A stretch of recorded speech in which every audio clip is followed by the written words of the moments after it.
নমস্কাৰ বন্ধু বান্ধৱীসকল, আমাৰ ৰাশিফল চেনেলটোলৈ আপোনালোকক স্বাগতম জনাইছোঁ।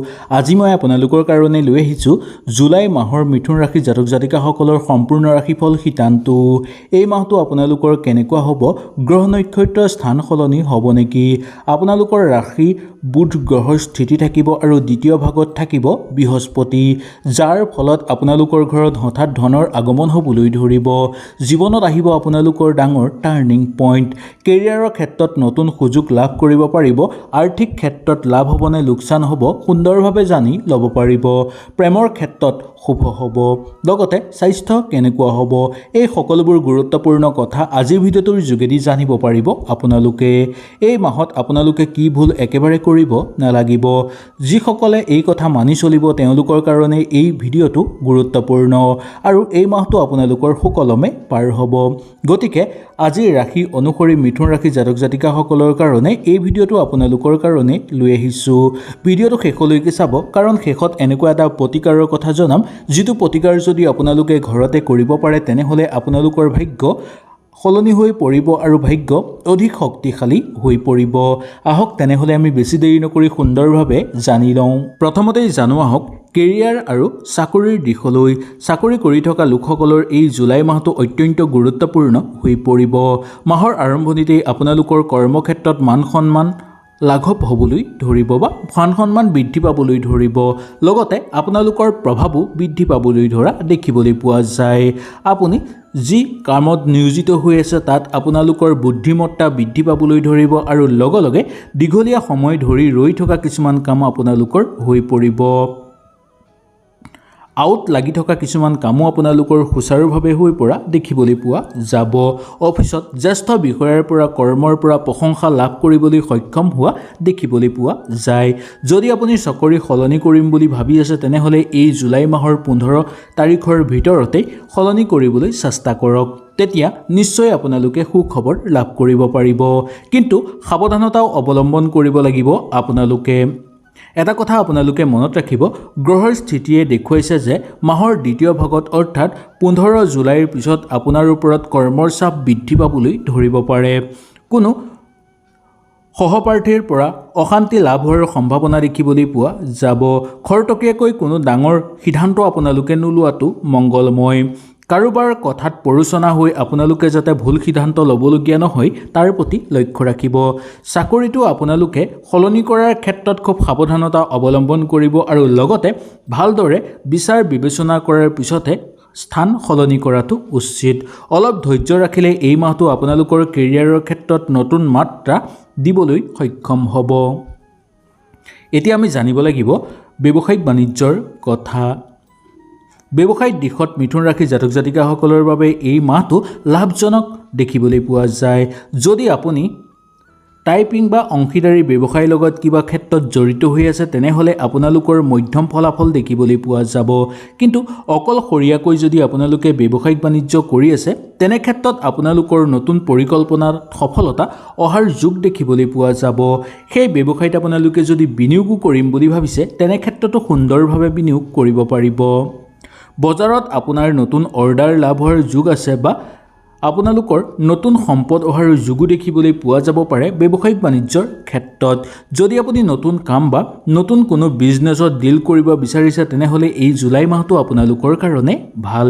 কিন্তু জ্যোতিষশাস্ত্ৰৰ মতে এই মাহত কোনো ডাঙৰ ধন বিনিয়োগ কৰাৰ আগতেই ভালদৰে লেখা জোখা বা কাগজ পত্ৰৰ প্ৰতি বিশেষকৈ লক্ষ্য ৰাখিব।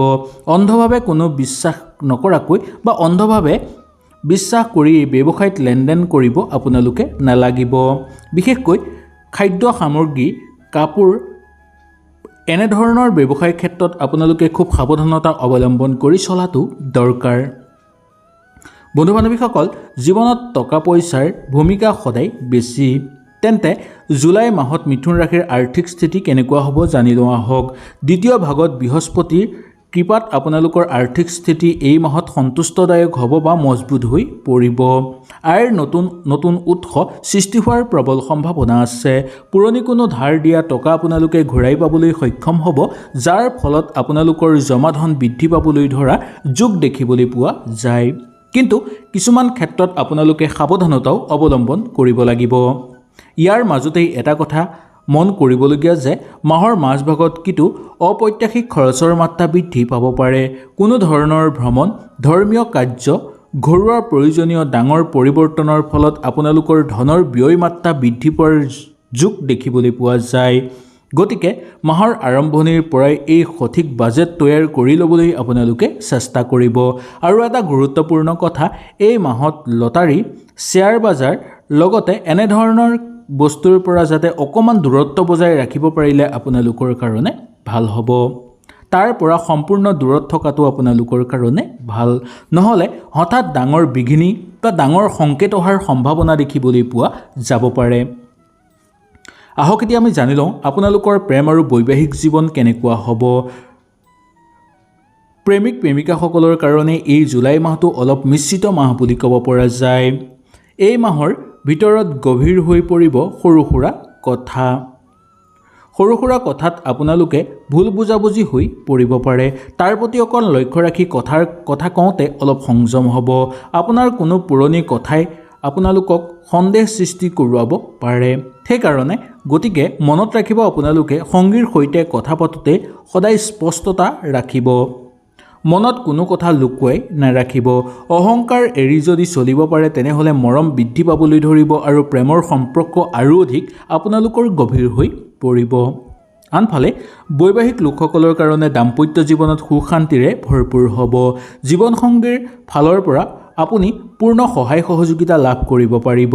তেওঁৰ পৰামৰ্শই আপোনালোকক কৰ্মক্ষেত্ৰত আগুৱাই যোৱাৰ ক্ষেত্ৰত সহায় কৰিব। কেৱল নিজৰ খঙক নিয়ন্ত্ৰণ ৰাখিব লাগিব। ঘৰৰ পৰিৱেশ আনন্দ কৰি ৰাখিবলৈ জীৱনসংগীক অলপ সময় দিবলৈ চেষ্টা কৰিব আৰু ক'ৰবাত ফুৰাবলৈ যদি অকণমান উলিয়াই লৈ যাব পাৰে বা উলিয়াই নিব পাৰে তেনেহ'লে আপোনালোকৰ বেছি ভাল হ'ব বুলি মনা গৈছে। পাৰিবাৰিক জীৱন আৰু সামাজিক জীৱনৰ স্থিতি কেনেকুৱা হ'ব এতিয়া আমি জানি লওঁ আহক। পৰিয়ালৰ ফালৰ পৰা এই জুলাই মাহটো আপোনালোকৰ কাৰণে খুব আনন্দদায়ক বুলি ক'ব পৰা যায়। পৰিয়ালৰ সমস্যাসমূহৰ মাজতেই আপোনালোকে আনন্দ বিচাৰি পাবলৈ সক্ষম হ'ব। কোনো মাংগলিক কাৰ্যকলাপ আপোনালোকে যদি ঘৰত কৰিব বিচাৰে বা মাংগলিক অনুষ্ঠান ঘৰত কৰিব বিচাৰে আত্মীয় স্বজনৰ পৰা খুব সমৰ্থন লাভ কৰিব পাৰিব। সমাগত হ'ব আপোনালোকৰ ঘৰলৈ আত্মীয়ৰ আগমন, যাৰ বাবে ঘৰখন হাঁহি ধেমালিৰে ভৰপূৰ বা মুখৰিত হৈ থাকিব। সামাজিকভাৱে আপোনালোকৰ জনপ্ৰিয়তা বৃদ্ধি পাবলৈ ধৰিব আৰু প্ৰতিষ্ঠা বৃদ্ধি পাবলৈ ধৰিব। সমাজৰ কোনো ডাঙৰ দায়িত্ব আপোনালোকৰ কান্ধলৈ আহি পৰিব পাৰে, যাৰ বাবে আপোনালোকৰ পৰিয়ালৰ লোকে গৌৰৱান্বিত কৰিব আপোনালোকক। কিন্তু এই সময়ছোৱাৰ মাজতেই আপোনালোকে ঘৰৰ জ্যেষ্ঠসকলৰ সমস্যা বা পিতৃ মাতৃৰ স্বাস্থ্যৰ প্ৰতি অলপ মনোযোগ দিয়াটো প্ৰয়োজন। কাৰণ পুৰণি কোনো ৰোগে আমনি কৰিব পাৰে তেওঁলোকক। গতিকে সময়মতে ডক্তৰৰ পৰামৰ্শ ল'বলৈ একেবাৰে আপোনালোকে নাপাহৰিব। এতিয়া আমি জানিলোঁ আহক স্বাস্থ্যৰ কথা। আমাৰ আটাইতকৈ ডাঙৰ সম্পদ হৈছে ধন, কিন্তু তাতকৈও ডাঙৰ সম্পদ হৈছে স্বাস্থ্য। জুলাই মাহত মিথুন ৰাশিৰ জাতক জাতিকাসকলৰ স্বাস্থ্য সাধাৰণভাৱে ভালেই পাৰ হ'ব। কোনো ডাঙৰ বা মাৰাত্মক বেমাৰৰ যোগ দেখিবলৈ পোৱা নাযায়। কিন্তু অতিপাত কৰ্মব্যস্ততা আৰু মানসিক চাপৰ বাবে আপোনালোকৰ ডিঙিৰ বিষ হ'ব পাৰে, কান্ধৰ বিষ হ'ব পাৰে, পিঠিৰ বিষয় আমনি দিব পাৰে। বিশেষকৈ যিসকল লোকে কোম্পানী বা প্ৰাইভেট ছেক্টৰত কাম কৰে তেওঁলোকে অকণমান সাৱধানতা অৱলম্বন কৰিব। জোখতকৈ বেছি আপোনালোকে কৰ্মৰ হেঁচা নল'ব, নহ'লে আপোনালোকৰ স্বাস্থ্য কিছু পৰিমাণে অৱনতি হ'ব পাৰে। মাজে মাজে আপোনালোকে ছুটি বিচাৰি ল'ব পাৰিব আৰু লগতে শৰীৰ সুস্থ কৰি ৰাখিবলৈ চেষ্টা কৰিব। ইয়াৰ উপৰিও বাহিৰৰ তেল মছলা খাদ্য নোখোৱাটোৱেই আপোনালোকৰ কাৰণে মংগলময়, কাৰণ ই গেছ বা পেটৰ সমস্যা সৃষ্টি কৰিবলৈ ধৰিব। এতিয়া আমি জানিলোঁ আহক এই মাহৰ শুভ দিন, শুভ নম্বৰ, শুভ ৰঙৰ কথা। এইকেইটা ব্যৱহাৰ কৰিলে আপোনালোকৰ ভাগ্য সলনি হৈ পৰিব। এতিয়া আমি জানো জুলাই মাহত আপোনালোকৰ ভাগ্য সলনি কৰিব পৰা শুভ ৰং, শুভ বাৰ আৰু শুভ সংখ্যাৰ কথা। এই মাহত আপোনালোকৰ শুভ নম্বৰ হ'ব 5 আৰু 9।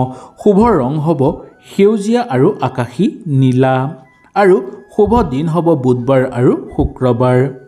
জুলাই মাহটোত অধিক আপোনালোকে যদি সফলতা লাভ কৰিব পাৰে, ধন সম্পদ বৃদ্ধি কৰিব বিচাৰে, বাধা মুক্তি কৰিব বিচাৰে, তেনেহ'লে আপোনালোকে প্ৰত্যেক বুধবাৰে গণেশদেৱৰ ওচৰত এগছি চাকি জ্বলাব আৰু গণেশদেৱৰ এটা মন্ত্ৰ আপোনালোকে উচ্চাৰণ কৰিব পাৰে। এনেকৈ যদি আপোনালোকে উচ্চাৰণ কৰে তেনেহ'লে আপোনালোকৰ জীৱনৰ পৰা সকলো দুখ কষ্ট বাধা বিঘিনি নোহোৱা হ'ব, ধন সম্পত্তি বৃদ্ধি পাব, লগতে সফলতা আহিব আপোনালোকৰ ঘৰলৈ। ওম গণ গণপতি নমঃ এই মন্ত্ৰটো আপোনালোকে 108 বাৰ উচ্চাৰণ কৰিব। এনেকৈ কৰিলে আপোনালোকৰ সকলো সুন্দৰ হৈ পৰিব। ইয়াৰ উপৰিও যদি প্ৰতি বুধবাৰে গৰুক কেঁচা ঘাঁহ খুৱাব পাৰে তেনেহ'লে মানসিক শক্তি বৃদ্ধি পাবলৈ ধৰিব আৰু বুধ গ্ৰহ আৰু অধিক শক্তিশালী হ'বলৈ ধৰিব, যাৰ ফলত ব্যৱসায়িক বাণিজ্যৰ ক্ষেত্ৰত প্ৰবল সফলতা আপোনালোকে লাভ কৰিব পাৰিব। আশা কৰিছোঁ মিথুন ৰাশি জাতক জাতিকাসকলে এই ভিডিঅ'টো চাই নিশ্চয় উপকৃত লাভ হ'ব পাৰিলে। যদি কিবা বুজি নাপালে নিশ্চয় মোক তলত কমেণ্ট কৰি জনাব। আপোনাৰ সকলো প্ৰশ্নৰ উত্তৰ মই আপোনালোকক দিবলৈ চেষ্টা কৰিম। তেনেহ'লে আজিলৈ নমস্কাৰ।